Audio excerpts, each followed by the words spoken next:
Before I begin this video, this came today. We finally got the check from the first t-shirt campaign, and I'm very glad that we did. Now we can take this, the whole entire check, and donate it to a homeless organization. But I'm gonna ask all of you out there, how should I do this? Should I just take this to a homeless organization and hand this off to them? Should I give the check to Uncle Billy? He is homeless. I'd like to hear from you in relation to what I should do with this check in entirety when it comes to donating it to some sort of a homeless organization. Whatever we do decide to do with this check, it will be in a video so you can see for yourself just what this APS Army/family has been able to do. So yesterday, Mr. O'Town posed a great question in the comment section of yesterday's video when he asked if I could do a video about the top prison inventions and devices I saw while locked up. And throughout all of the time that I spent locked up, I have seen prisoners get pretty crafty when it comes to inventing things. So in this video, I'm going to tell you about 6 crafty inventions I saw prisoners create while in prison. Each one of these things is completely different from the last, and the very last thing that I will tell you about in this video is completely out of control. So without further ado, let's begin. The first prison-made device that I want to tell you about in this video is probably without question the hardest device to create. In the state of Virginia, where I was incarcerated at, and many other states throughout the country, prisoners are allowed to purchase for themselves their own personal TVs. In fact, I even had one myself, a little 13-inch clear plastic piece of shit TV that you could buy from commissary for somewhere around $220. That's like $1 million in prison. But in a lot of cases, when prisoners do purchase these TVs, they don't come with remotes. And in a lot of cases as well, they're not even allowed to have remotes for these TVs. I have no idea why that's a thing, but in a lot of places you can buy a TV in prison, but you can't have the remote. I have no idea why they don't allow you to have the remote. Maybe that remote control can be programmed to open prison gates. Who the hell knows? Are prisoners really that crafty? I think in some cases they are. Because this first invention and prison-made device that I'm going to tell you about is actually a prison-made TV remote control. I know, it probably really doesn't sound all that spectacular at first, but when you take into consideration just how prisoners are able to engineer these TV remotes, it's actually pretty damn ingenious. What this actually entails is quite a bit of work that I have no idea really anything about, but I do know that it requires a CD player that is taken apart just strictly for the buttons or anything else that has buttons on it that can be bought while in prison. And those buttons are wired and then actually run through a cord that would be used for your headphones, because in a lot of cases when you buy a TV in prison, you also have to buy headphones with that TV because you're not allowed to watch a TV in prison without headphones. If a CO actually walks by your bunk area or cell and hears that TV playing without headphones plugged into it, they will in some cases take those TVs from those prisoners. But it's through that extension cord that actually runs from the headphones to the TV that prisoners are actually able to plug that makeshift remote control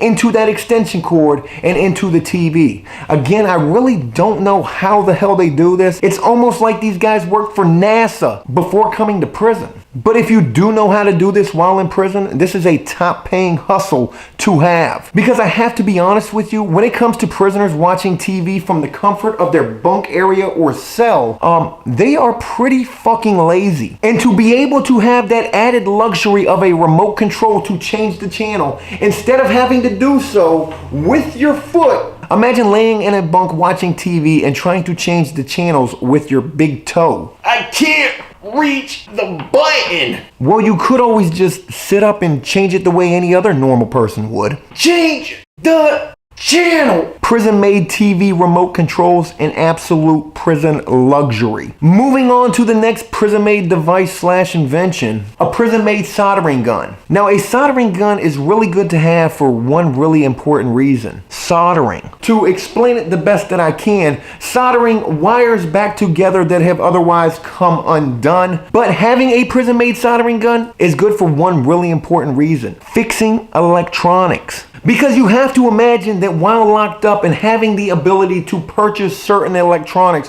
whether it be hair trimmers, CD players, MP3 players, TVs, headphones, those sort of things, prisons are not going to sell you any real top brands at all. In fact, what they will sell you is the cheapest bottom of the barrel bullshit electronics that are manufactured like over on Mars somewhere. I'm telling you, they're manufacturing electronics on Mars. They are. And then they will turn around and sell you these electronics in prison for a price that these items are definitely not worth at all. And because of that, it's not hard to imagine that these electronics, well, they break, and they break all the time. But in a lot of cases, these electronics, they can be fixed. And to be able to take your broken CD player or your broken headphones to a guy who has a prison-made soldering gun and have him fix that broken electronic item of yours, it is without question a lot more cost effective to go that route than to actually go and try to purchase from the prison commissary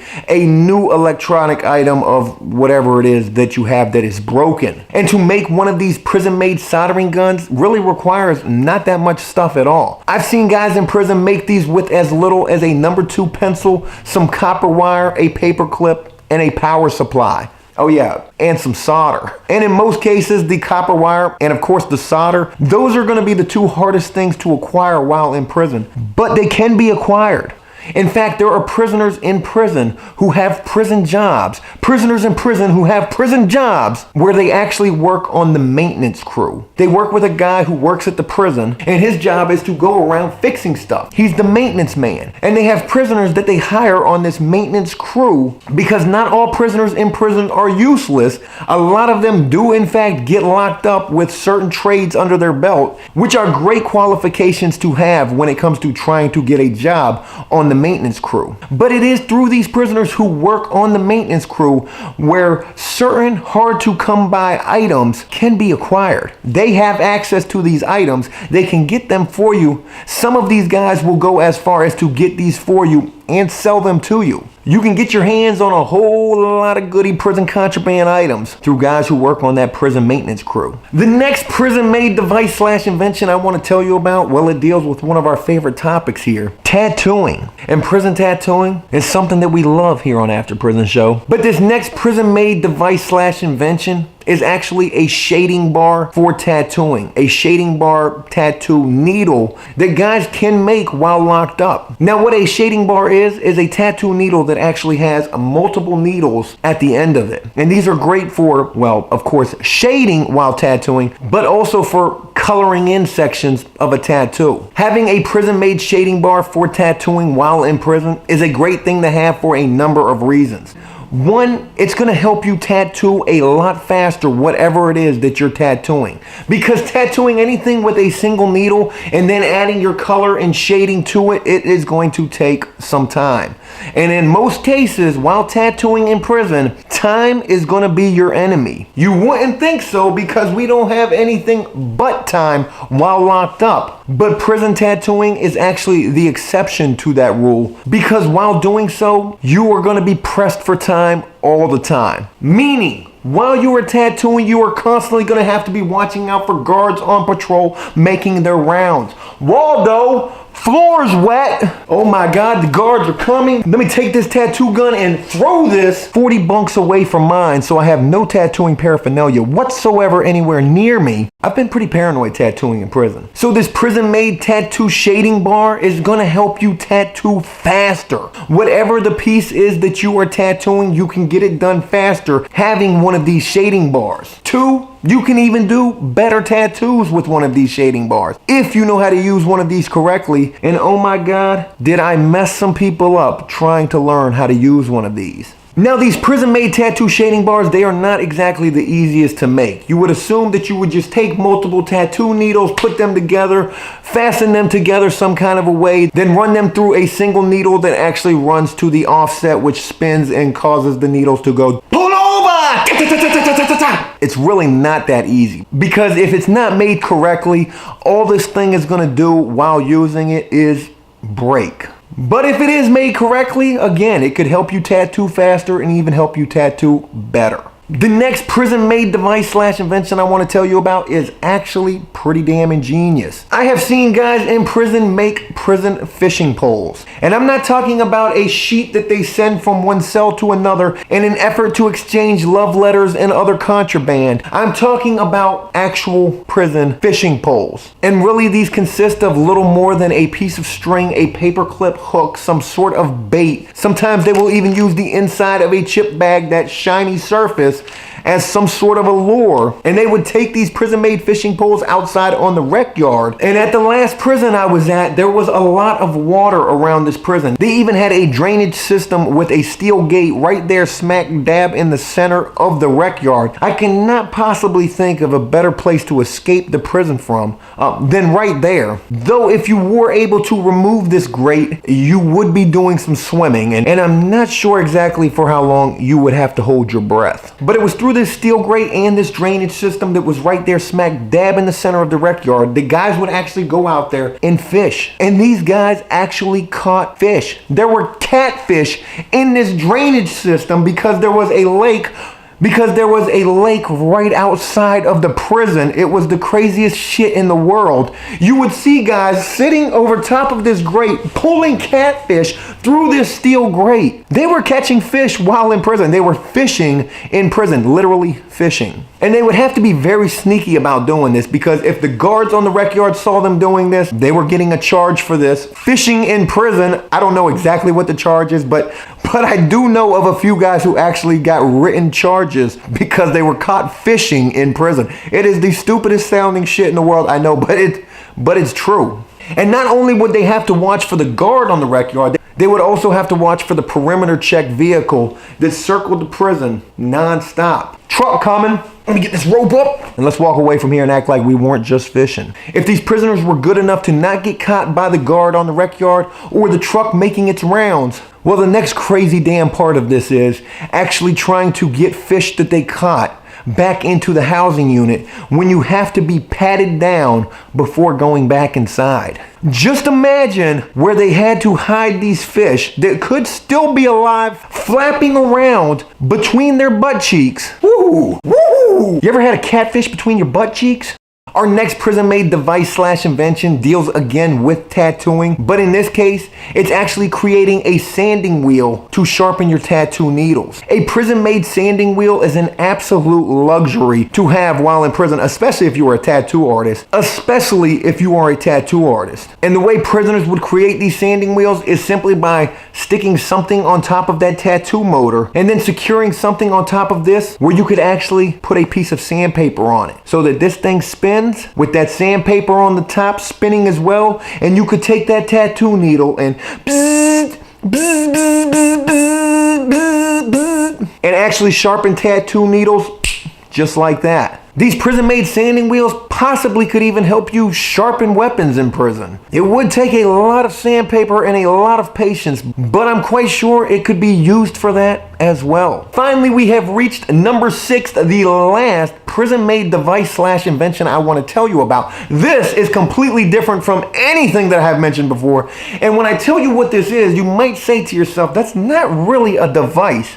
But it is. And this last prison-made device slash invention is actually referred to in prison as a pocket rocket. And what a pocket rocket actually consists of is a little makeshift prison-made, sort of like a scrapbook, but it's really only about that big.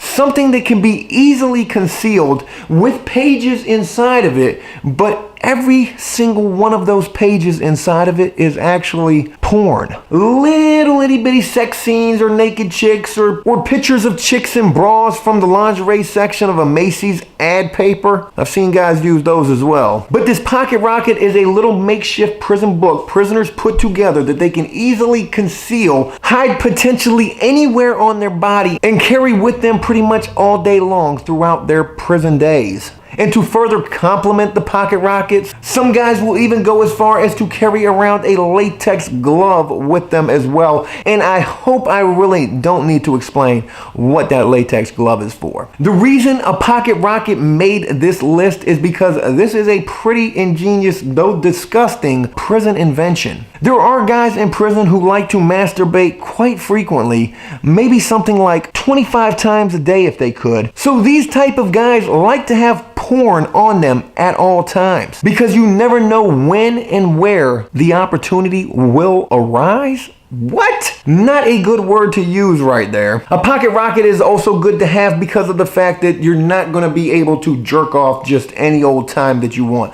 Though some guys will do that, most other guys who do carry around these pocket rockets, they like to have these on them at all times because, again, you just never know when and where you are going to have an opportunity to masturbate in a prison. I mean, it could be in the prison library, it could be in the prison gym, it could be in the prison kitchen. Yeah, the kitchen. So even though quite disgusting and also disturbing, a pocket rocket is actually maybe one of the most ingenious inventions prisoners make. And if you're wondering to yourself if Joe ever had a pocket rocket that he carried around with him 24/7 while in prison, and also a latex glove in his shirt pocket, well, the answer to that is yes, I did. I was one of those guys who jerked off 25 times a day, anywhere, it didn't matter. I'm kidding, or am I? Hey, look, that's it. I hope you enjoyed this video, and if you did so, please leave a like and a comment. Let me know which prison invention / device you like the most.